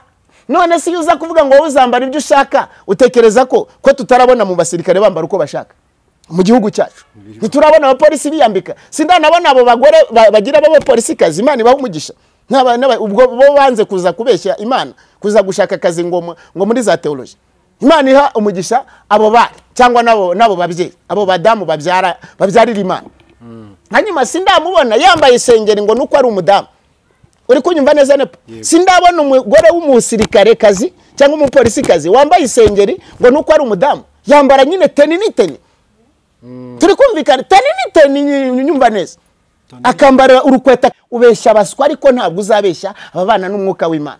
Umwambaro usobanura ikintu gikomeye cyane ibwami. Ngo abahereza bo kwa Farawo, abaherezaga vino bari bafite imyambarire yabo ngo n'umwifato wabo. Wowe Yesu avuga ngo wambaye ubusa, ngwino ngureho umwambaro. Ntabwo Imana uvuga ngo ahubwo nimba ari iki. Yesu akavuga ngo wambaye mwambika umwambaro wera. Yosuwa bamwambura umwambaro w'ibizinga, bamwambika umwambaro wera. Warangiza ukavuga ngo agakiza kaba ku myambaro, ugatahane neza. Agakiza kaba ku byo ijambo riravuga ngo nuko bakundwa ubwo dufite ibyo byasezeranijwe bimeze biri. Twiyezeho imyanda yose y'umubiri n'umutima, tugende twihisha. Ntaga kaba ku mutima. Agakiza ku mutima ni ikinyoma, ntikanabaho. Kandi ako ngaho karatubya, kandi kagatubya amagambo, kagatubura ikinyoma. Rero ikinyoma nicyo kigira elastike, ikinyoma kiri kwedura, ariko ukuri ntabwo. Ukuri ni kukenera ibindi bipimisha. Ukuri ni gukenera andi maboko. Ukuri ahubwo komeza amaboko yo gukomera. Ikinyoma nicyo gikenera gihambira amaboko, kigakena amaboko. Ikinyoma kuko sindabona inzoka igenda igororotse, igenda igira gute, igenda nyine igenda zigzag. Ariko ukuri kunapindua nyine, ukuri uhaki irinjira. Nyama inkota nyine nukori impamvu rega Imana ntigira abayivugira nkuko muvugira inka. Mujya mugenda muvugira inka, kandi abavuzi b'inka Imana igi baha umugisha. Ariko inka Imana ntibayivugira, bavugira inka ariko ntibavugira Imana. Ahubwo bavuga abashorowe n'umwuka wera, bavuga uko ishaka cyangwa uko itegetse. Imana impamvu nta muntu wo kuyivugira, ahubwo Imana y'ubwayo iyirema. Impamvu Zakariya yabaye ikiragi, Ezekiel abikiragi, Uwimana ishaze. Kandi na Mose yari ari kuburana ngo sisanzwe nzi kuvuga, hamagara intyoza Aroni aze abari we. Igihe cy'intyoza cyararangiye, uwe musi buri mu bantu, ariko kwa Yesu harimo abitondera ijambo ry'Imana. Hanyuma nkunasoza nta n'ibintu byinshi cyane, nta n'ibintu byinshi rwose. Nsoreje kuba Tesaloniki ku Batesaloniki n'Abakorinto naho hantu habiri ngiye kuvuga Imana yantumye, ariko abantu ni mube mu gakiza ka Kristo Yesu, kuko ibindi byose ni ibinyoma, ibindi byose ni ibihimbano, ibindi byose ni bibi. Reka nsoma ayo magambo. Abatesaloniki ba mbere bice 5 umurongo w'8 n'uwa9 haravuze ngo, ariko twebweho ubwo turi abamanywa twirinde ibisindisha, twambaye kwizera n'urukundo nk'icyuma gikingira igituza, kandi twambaye ibyiringiro byo kuzabona agakiza nk'ingofero. Agaruka muri aya magambo ngo, kuko Imana itatugeneye umujinya, ahubwo yatugeneye guheshwa agakiza n'umwami wacu Yesu Kristo. Urumva ko nta bindi, ariko abo bantu ubundi basoma iyihe Bibiri? Abantu Bibiliya ibyo bigisha, bajya kwigisha isabato. Ninde wagutumye kwigisha isabato? Ninde wagutumye kwigisha umunsi? Ese kuki wigize mwarimu kandi Imana itarabiguhaye? Kuki wihaye umurimo? Kuki wihaye guhanura? Nuko wagiye gucisha ku ruziramire. Impamvu uza kuvuga ngo ubuhanuzi bw'ukwezi ntabwo ryari rivuga butumwa. Weze ubuhanuzi bw'ukwezi, ubuhanuzi ayo mezi mwahanu byunguye cy'Abanyarwanda. Ubuhanuzi bw'ukwezi kwa 9 usibye wagiye gucisha ku ruziramire ntubizi. Indaya ziranaguseka. Nangwe n'indaya ahubwo nangwe n'abari muri uwo hanyuma nibisambo kandi buretse ko uri igisambo gikuru. Urumva ngo ubwo se ubuhanuzi bw'ukwezi kwa 9 bwamarira ikifose cyangwa u Rwanda? Nta rusoni. Ubuhanuzi bw'ukwezi kwa 10, ubuhanuzi bw'ukwezi ngo bwa 2020 ngo bagiye gufunga bazafunga yawe, ntabwo abantu bazafungirwa amafaranga. Imana yambwiye ko ubutunzi bwanjye butazinjirira. Bibakabyaho ngo banke zizafata inuzi. Yeno umuntu ukubeshya kubwira ngo hazaza microchip. Ntubwiriza abagore kureka kuboha imisatsi, ntubwiriza abagore kushyira hasi amaherena, ahubwo buzuye Yezebeli, buzuye imyuka ya Nujajitoroti na Bari. Warangiza ukabeshya abantu ngo microchip. Ukanavuga ngo abantu nibasohoke mu madini, wese ubajyane baze gutera inkunga ngo nuze Equity Bank, mudutera inkunga mwe. None wowe ko uri gusohora abantu mu madini, hanyuma ukabajyana munuze kuri account yawe, munuze kuri Equity Bank. Iryo nivuga butumwa ry'inda yawe. Kandi barakubwira ati kwambara amaherena nicya, kandi mbigusubiriyemo. Uzasoma ikiri muri hose ya 2:15 amubwira ngo Imana izabahora mwebwe bakobwa namwe bagore, mwambara amaherena mukambara inigi ayo mashapure mubesheshe. Ibyo ni ibya Roma, ni ibya Vatican, ariko si ibya Yesu Kristo. Nta mukristo kazi wambara ishapure, nta mukristo kazi zirana inuze ari amapfundo 59. Aba magiciye murabizi ngo se nimubizi yuko iri divinity iri Bikira Mariya nyine atari Mariya. Uriya si Mariya, uriya ni divinity. Nabinde nzabivuga inshuro zibaho. Mukora icyo bita magie sainte, mwebwe murabizi icyo bita demonology, mwiga abadayimoni n'intuzi za verbum na za grimoire, murabizi. Murabizi neza yuko atari Yesu Kristo mubwiriza, ko mubwiriza Satani. Abandi batati turaba umunsi wa 7 turabisabato. Urabeshya. Murwanya umwuka wera, mukarwanya ijambo ry'Imana. Abagore banyu ntimutwikira imitwe, kandi hane turi kuvuga ukuri ntisindi guca imanza. Muzaze twicare muri Bibiliya, muvuge uwabatumye, muvuge nuwahe. Ayo madini yose y'ikinyoma, abandi turaba Muhammad, turaba kwitandira, murabo kwitandira, ariko mwatandukanijwe n'ubugingo muzapfa. Mutandukane n'ikinyoma cy'abantu cy'amadini. Amadini afite intego nyine, ni intego ya Satani, ariko intego y'Imana nuko usinduka ikinyoma ukajya mukuri. Ndakaza akakubwira none se ubundi nyine nimba uri kwambara ipantaro ko bitakubere icyaha wa mukobwa we cyangwa wa mudamu we, nyine igihe cyo kwemerwa Imana ni kwemera izagukiza. Kandi nakubwiye yuko ubugingo bwose Yesu so wa bose, nubwo ijambo rivuga ko Yesu yapfiriye bose, ariko yarabapfira, ariko mwakunze isi, mwakunze ibibanezeza. Niyo mpamvu azaga kubwira ngo ako gakiza ngo ntango ninde wakubwiye? Wowe uraza guhinyura ibyanditswe byera, warangiza hose aya magambo yatumwe n'Imana. Amagambo Petero yavuze na Paulo iba yarayapfiri. Reba uyu muntu uri kwambura abantu ngo amadini, ariko akavuga ati mudutera inkunga, dore nimero ya Equity ni.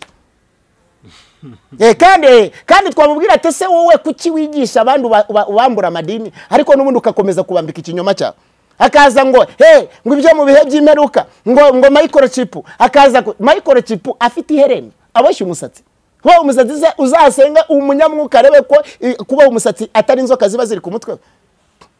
Kandi muwamubohera Ashiteroti nyine uwo ngo babeshya ngo yagiye ngo mu ijuru ngo abona ngo bikira, ngo biriya Bikira Mariya ukwasa. No, uyu wowe warayobye wa mugore, uzagaruke usenge. Ibyo ngibyo si Yesu Kristo. Bikira Mariya ntabaho.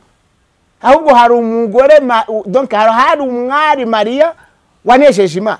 Kandi n'ubu ngubu umugore se iyo Imana ifite abakobwa barongorwa bakira amasugi, iyo amaze kubyara se yongera kwitwa isugi yitwa ibikira cyangwa Mariya yabyaye Yakobo abyara Yuda abyara Miriam, aho ukabeshya isi ngo bikira ntabwo abaho, ngo la mère du verbe, ngo nyina wa jambo. No, ntabwo babyara ijambo ahubwo ijambo riratubyara. Yakobo 1:18 ijambo yatubyarishije ijambo ry'ukuri kugira ngo tube umwuzure. Imana rero yambwiye ngo abantu nimumenya agakiza mureke kuyoba. Aba baza kubabwira amagambo kugira ngo nyine mubatera inkunga, nimugende mubatera inkunga ariko muzarimbukana nabo. Nutera inkunga umunyakinyoma uzarimbukana nawe, umusambanyi nyine muzagabana umubabaro, ukubeshya umwibone muzagabana kurimbuka. Nimuse n'ijambo ry'Imana mukore icyo ijambo ribabwira. Hanyuma rero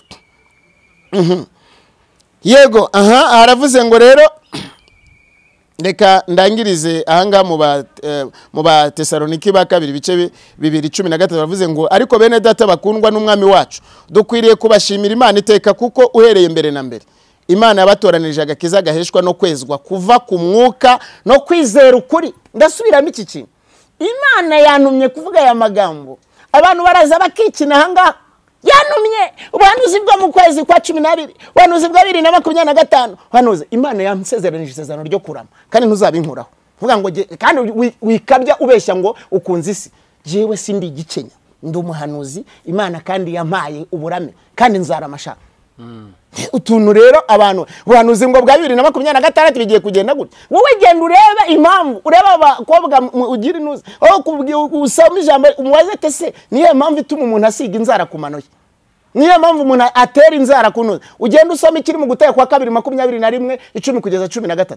Noneho umbwire ko uyu muntu ijambo rivuze ngo icyo akoze kuko kubaha Imana yo gufite kugize kuzamo inyungu nyinshi kuko ari nacyo. None se ubwo inzara we witeye inzara nurangiza uvuge ngo urwa Yesu Kristo, witeye inzara z'indemano z'ikinyoma utazi aho zanavuye, usize irange kwa kandi ijambo ryavuze ngo nzi yuko icyo Imana ikora cyose mubwiriza 3:14 ko gihoraho iteka ryose nimishoka kucyongeraho cyangwa kukigabanya kuko Imana yakiremeye kugira ngo abantu bayubahe. 7 umubwiriza 29 ngo icyo nabonye gusa n'iki nuko Imana yaremye umuntu utunganya ariko abantu bishakira ibimbano byinshi. Ariko mwagiye kwiyigira mukajya kwiga wenda gutwara amamodoka n'ibindi, kwiga kubaka wenda n'abatafite ubwo bushobozi mukajya kwa kubuye n'ibindi bintu, cyangwa mugasenga iyo Mana ikanabaha ibyo bisho ariko kugira ngo muze kubeshya ngo muri abanuzi muri intumwa ngo twege ngo asenye. Idini ry'ikinyoma rizasenyuka. Amen. Ariko idini ry'ukuri umva uko rivuga ngo no gutera umugongo iby'isi no gusura imfubyi n'abapfakazi mu imibaba. Uwo mubabaro afite gisura umuntu mu mubabaro we hanyuma unatera isi umugongo. Kuko ijambo rivuze ngo iki byose bibonera abone nyamara nta kibonera abandi batizera ahubwo bavuga yuko bazi Imana ariko bakanisha ibyo bakora ngo bene abo nabo kwanga urunuka no ku mirimo myiza yo gusenga kuririmba gushumba no guhanura ntacyo bamaze. Umuntu anasita ariko wimusitaza ariko mwidusitaza ikinyoma cyane. Hanyuma ahantu ngiye kurangiriza ngiye gusore cyangwa se gusobikira Imana iguha umugisha. Kuko ubuntu bw'Imana buzanira abantu bose agakiza bwabonetse birimo ijambo riravuga ngo iyo ubuntu bw'Imana bubonetse ubwo bwabonetse ngo kuko ubuntu bw'Imana buzanira muri Tito ibice 2:11 bwabonetse ubuzanira abantu bose agakiza bwabonetse butwigisha kureka kutubaha Imana n'irayi ry'ibyisi bukatwigisha kujya twirinda dukiranuka twubaha Imana mu gihe cya none dutegereje ibyiringiro by'umugisha ari byo kuzaboneka ku bwiza bwa Yesu Kristo ari we Mana yacu ikomeye n'umukiza watwitangire kugira ngo aducungure mu bugome bwose kandi uhagirira abantu kugira ngo babe ubwoko bwe bwite bugira ishyaka ry'imirimo myiza. Ujye uvuga ibyo kandi ubibahugure ubana nk'ufite ubutware rwose ntihakagire ugusuzugura. Mvuga ibi kubera ko Yesu yamaye ubutware kandi niyo wabinzanyemo sinabyijyanyemo. Niyo mpamvu mwebwe mwabyijyanyemo cyangwa mwabisunitswemo na bene wanyu. Niyo mpamvu muza kubeshya abantu ariko ni igihe cyo kugira ngo mukorwe n'isoni ikimwaro isoni nakubwiye ijoro no kurindagira akarindaye no kuremererwa umutima n'ibitekerezo kandi muzasara kandi nyuma y'ibisazi bibi n'urupfu. Ibisazi by'ikinyoma n'urupfu. Ariko Paulo yaravuze ngo tunasaze dusaze kubw'umwuka kandi tunacicitse no kugira ngo mufashwe. ubwo rero ntuzakangisha amagambo ahubwo cyakoze uzirinde amagambo hanyuma wishimire ijambo rikwambura ikibi rikwambura icyaha rikuzuza n'ubugingo. Hanyuma aho hantu rero nari mvuze hano mu Bakorino ba kabiri, Abakorino ba kabiri ibice 4 gatatu kugeza 6 waravuze ngo ariko niba ubutumwa bwiza twahawe butwikiririwe abarimbuka, wowe nimbibi utabyumva uzarimbuka, ijambo rirabiguhamirije. Ari bo batizera, wowe utizera udashaka kwizera Yesu Kristo, urindiriwe umwijima cyangwa ijoro. Abo Imana y'iki gihe, urumva ko hari n'Imana y'iki gihe, muntu w'Imana nepo ngo abi Imana y'iki gihe yahumiye imitima kugira ngo umucyo w'ubutumwa bw'ubwiza bwa Kristo ari we shusho y'Imana utabatambikira, ngo kuko tutabwiriza abantu ibyacu. None umva wa muntu ubeshya ngo agakiza ngo kagendana n'umuco w'igihugu. Aha ijambo ravuze ngo kuko tutabwiriza abantu iby'Abayuda cyangwa iby'Abanyarwanda cyangwa iby'Abaganda. Kuki woshya ngo Abakorino ngo iki gihe ngo cyari cy'Abakorino? Je uzanyere ku rwandiko rwandikiwe Abanyarwanda, Abagande, uzananyereke urwandikiwe Abakongo. Ubwo wowe ugenda ukabeshya abantu. Agakiza nikagendana n'umuco w'ibihugu. Agakiza kagendana na Yesu Kristo mwenyewe. Kagendana n'ijambo ry'Imana. Kandi nubisuzugura nubundi ujya kwiyobya no kuyobya abandi, kubera ko n'ubundi uri umuyobe kandi wayobye. Ngo bazabayobya kandi ba yobya muri Timote wa 2:3 aho ngaho umurongo wa 13. Ngo kuko tutabwiriza abantu ibya nitubwina. Nta muntu w'Imana wo kubwiriza iby'Abanyarwanda cyangwa se abyitirira Imana cyangwa iby'Abafaransa nabo Banyamerika muvuga ngo impamvu bo ngo bambara amadeshire no abarebe bazabashinja. Urwandiko rw'abare abambara amadeshire bazabaza nayo matatuwaje ruzabashinja, ayo mapenke ninuze n'amafavore bizabashinja mu barewe 19:27 n'abarewe 21 hazabashinja. Nizo meta mwambara Yesaya 3:13 kugeza 24 hazabashinja. Gabanya ubwibone sa n'ijambo nimba Imana itagutumye banza usenge Imana ibone kugira gute kukuvugiramo cyangwa gukoreramo. Hanyuma hanga ngo kuko tutabwiriza abantu ibyacu ahubwo tubabwiriza ibya Kristo Yesu ko ari we mwami, natwe tukaba abagaragu banyu ku bwa Yesu. Imana yategetse umucyo kuva uturutse mu mwijima, niyo yaviriye mu mitima yacu kugira ngo imurikishe ubwenge bwo kumenya ubwiza bw'Imana uri mu maso ha Yesu Kristo. Umwibone nta rusho ubugome umusambanyi, ahubwo umwibone ni mubi. Kandi nakubwiye wowe wibona ni wowe uhinyura Imana, yuko Imana itakuremeye amatwi yuzuye ukajya kuyapfumura no kunyuza ngo kugira ngo ugire umuco w'Abarabukazi cyangwa ngo n'Abanyamerika kazi. Ni umuco w'Uburaya, umuco w'Abanyamerika n'urupfu, umuco w'Abarabu n'urupfu, umuco w'Abazungu n'urupfu, umuco w'Abirabura n'urupfu, n'umuco w'Abanyarwanda n'urupfu. Umuco wa Yesu Kristo ni ukwambura ico ukahuguka ugahabwa gucongurirwa muri Kristo Yesu. Duceceka, dutuza. Imana n'umuriro ukongora 12:29. Hanyuma rero nukora neza uzemerwa. Ni ijambo Kayini yahawe kandi yari amaze kwica rero iyo Kayini atumviraga, iyo Mose yatinyaga, niyo duhamya kandi niyo tuzakomeza guhamya iteka ryose. Rero sa magambo y'abantu si n'ibiganiro, kuko tutari abanyamakuru cyangwa abakarabantu. Kandi Imana ntisana bavugirije, ntisana nyirabavugirije. Yesu asa n'akanwa ke, asa n'ijambo rye, asa n'ubwiza bwe. Yesu nyine arisi kandi wahaye ubwiza bwe amuha gusa n'umucyo. Imana y'amahoro rero ni guhe umugisha kandi iwe umugisha abazumva bakumvira kandi bagasohora mu cy'Imana yavuganye nabo. Uzasoma icyanditswe kiri muri Yesaya ibice 2:14 ngugeze hehe 22. Ariko 22 yavuze ngo mureke kwishingiriza ku bantu bafite umwuka wo mu mazu mbese mu bacike. Rero nta butabazi bonerwa mu bantu, nta n'ubu wabonerwa mu bakomeye. Yego Imana igumugisha. Yego Faustin urakoze cyane, Imana igumugisha. Kandi ubuduhuguye kandi ubutubwiye ubwije abantu kuri niko Yesu yantumye. Nicyo dukeneye muri no minsi, niko Yesu yantumye. Dukeneye abantu b'ibiharamagara bazakahagara mu cyuho bakavugira Imana, bakabera ambasaderi Imana mu isi kandi ambasaderi muzima. Turagushimira cyane. Imana igumugisha, Imana ikwagure kandi Imana kubona nijoro igikungura ubundi bwenge. Haleluya. Kandi icyo wifuza ku Mana nawe ikiguye mu izina rya Yesu Kristo. Imana ishimwe. Yego. Ibindi ntago bivugira kuri kamera, nzayivugira inyuma kamera, ahubwo turakubantu babe duteza amatwi baturiho umugisha twisorese. Umugisha rero Imana impaye nepo urabyumva neza kandi bazanihangana cyangwa se babyumve.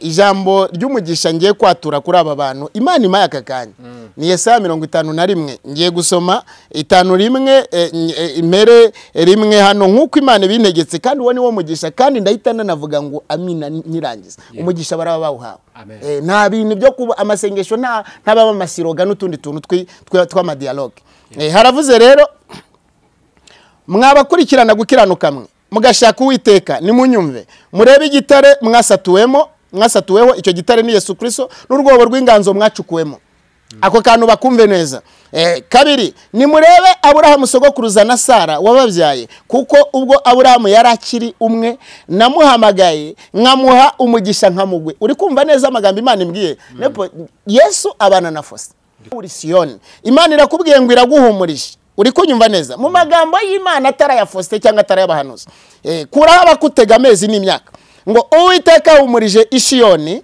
n'imyanya ya cyangwa ahumurije Rwanda wenda mbivuge gutya n'umunyarwanda kazi cyangwa umunyarwanda ngo ahumurije ngo n'imyanya yaho ahumurije Kigali nabaho kuko Kigali igituma yitwa Kigali nuko irimo abantu bahume Uwiteka ahumurije Siyoni n'imyanya yaho Siyoni ni wowe n'umunyarwanda cyangwa umunyakigali n'undi muntu ari kuri mukuri kwa Kristo cyangwa umubuntu bw'Imana yose yabaye imyirare ibyawe byaba byaragiye cyangwa se waraciwe mu mpamvu z'umugisha ariko Yesu niwe ukwimikanye n'umugisha abikubwirishije ijambo rye ngo yabaye imyirare arayihumurije ubutayu bwaho abuhinduye nka Edeni yaba nepo ibyari ubutayu wawe Imana igize gute ibihinduye nka Edeni Imana izanye ibyishimo nyine kuwari ufite umubabaro ngo nikidaturwa cyaho akigize nka yangobyi y'Uwiteka muri yo hazaba umunezero n'ibyishimo n'impundu n'amajwi y'indirimbo Imana nyine yatuye indirimbo n'amajwi y'indirimbo nihumure nyine kubo guhumurizwa kuko Imana ari yimenya abo yitura ibyiza n'ibibi hanyuma ariko abayo ibituye iby'ukuri kane ngo bwoko bwanjye nimunyumve shyanga ryanjye munegera amatwi kuko ari igitegeko rizaturukaho kandi nzashyiraho amategeko yanjye abe umucyo uvira amahanga Imana ishimwe gukiranuka kwanjye kuri hafi agakiza kanjye karasohotse amaboko yanjye azacira amahanga imanza ibirwa bizanegereza kandi ukuboko kwanjye niko baziringira Imana ishimwe nimwubura amaso yanyu murebe ijuru murebe no kwisi hasi ijuru rizatamuruka nk'umwotsi n'isi zasaza nk'umwambaro Imana ishimwe yuko abaririmba isi yuko isi zasaza nk'umwambaro n'abayibamo bazapfa nk'isazi wikabya rero isi si ubuturo ahubwo isi yuzuyemo ibisazi n'isazi hano ijambo rirabivuze ngo ariko agakiza kanjye kazagumaho Yesu Kristo azagumaho iteka kandi agumane nabe ngo iteka ryose kandi gukiranuka kwanjye nikuzakuka Imana ishimwe ko ari izaguha gukomera no gukiranukira Imana mu mpamvu z'amaboko n'imbaraga z'umwami Yesu Kristo karino nimunyumve yemwe abazi gukiranuka ishyanga rifite amategeko yanjye mu mitima yabo nimugatinye gutukwa n'abantu kandi ntimugahagarikwe imitima n'ibitutsi bya Imana ishimwe nimba gutuka kucyo uhagarika umutima ariko Yesu nimba uruwa Yesu 8 haravuze ngo kuko inyenzi zizabarya nk'uko zirya imyambaro n'umuranda uzabarya nk'uko urya ubwoya bw'intama ariko gukiranuka kwanjye kuzahora iteka n'agakiza kanjye kazagumaho ibihe byose 9 kanguka wambarane imbaraga wakuboko k'Uwiteka we kanguka nko mu minsi ya kera nko ku ngoma z'ibihe byashize si wowe se watemaguye Rahabu ugasogota cya kiyoka Imana ije gusogota ibyasogotaga ubutunzi ibyasogotaga ubuzima icyo Rahabu Imana ije kugitemagura mu izina rya Yesu Kristo si wowe wakamije inyanja y'amazi maremare yimwe Imana ije gukuraho ikibazo nubwo cyari gifite ububasha nubwo icyo kibazo cyari gifite imbaraga yasaje ku umurongo w'10 niko ivuze ngo ukarema inzira imuhengeri ku butaka bwo mu nyanja ngo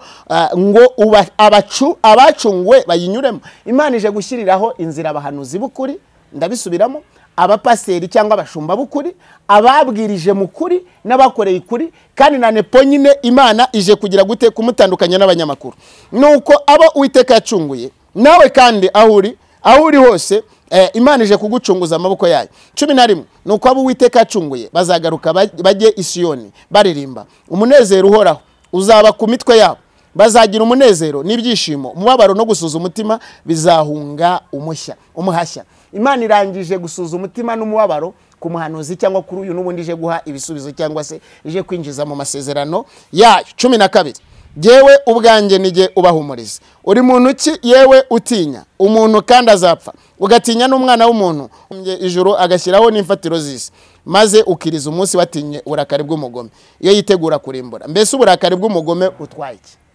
Amen. Imana igumugisha cyane, Imana igumugisha kandi imbaraga n'amavuta ntibikakureho mu izina rya Yesu Kristo. Twibise nimero yawe bito wisoreza. 0788 2 1 5 1 0 ndasubiramo 1 0 7 22 21 51 0 Imana ibahire kandi bahumugisha. Amen.